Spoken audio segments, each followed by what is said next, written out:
చూడండి heart attack ప్రీవియస్‌గా only chronic heart ఫెయిల్యూర్స్‌లో అంటే మైట్రల్ లీక్ అవ్వడం వల్ల మనిషికి ఏమి రావచ్చు, గుండె వీక్ అవ్వచ్చు. మనిషి రిపీటెడ్‌గా నడుస్తున్నప్పుడు దమ్ము రావడం, పడుకుంటే దమ్ము రావడంలో ప్రెజెంట్ అవ్వచ్చు. సో, దీన్ని క్రానిక్ ఎంఆర్ అంటారు. క్రానిక్ ఎంఆర్ అంటే కొన్ని నెలల తరబడి ఉన్నదాన్ని. సో, వాటిని ఇనీషియల్‌గా మనం మందులతో మేనేజ్ చేయడానికి ట్రై చేస్తాము. ఇన్ స్పైట్ ఆఫ్ దట్ మందులతో కూడా సింప్టమ్స్ రిపీటెడ్‌గా దమ్ము, ఆయాసం ఉంటే తప్పుడు ఈ surgical option or TEER option ఇస్తామండి.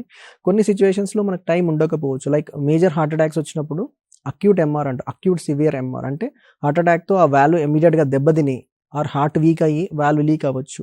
ఇలాంటి టైంలో అకార్డింగ్ టు పేషెంట్‌కి ఆ టైంలో బీపీ మెయింటైన్ అవ్వకపోవడము. సో, ఇవన్నీ జరిగినప్పుడు రీసెంట్‌గా అక్యూట్ ఎంఆర్స్‌లో కూడా ఈ టీర్ అనే పద్ధతి ద్వారా కూడా ఆ వాల్వ్స్‌ని సరిచేసిన కేస్ రిపోర్ట్స్ ఉన్నాయి. సో, ఆ టైంలో పేషెంట్ బీపీ మెయింటైన్ అవ్వకపోతే మెకానికల్ సర్క్యులేటరీ సపోర్ట్స్ ద్వారా మనం పేషెంట్‌ని స్టెబిలైజ్ చేసి అంటే బీపీని స్టెబిలైజ్ చేసి ఈ కవాటాన్ని అమర్చినప్పుడు పేషెంట్స్ రికవర్ అయిన పేషెంట్స్ చాలా కేస్ రిపోర్ట్స్ కూడా ఉన్నాయి. సో, అక్యూట్ సిట్యుయేషన్ అంటే ఎమర్జెన్సీ సిట్యుయేషన్‌లో చాలా తక్కువ కేసెస్ చేస్తున్నారు ఇంతవరకి. బట్ ఇట్స్ ఎలెక్టివ్ ప్రొసీజర్ అండి. అంటే క్రానిక్ అంటే కొన్ని నెలల తరబడి జరిగిన it's not an emergency procedure at all.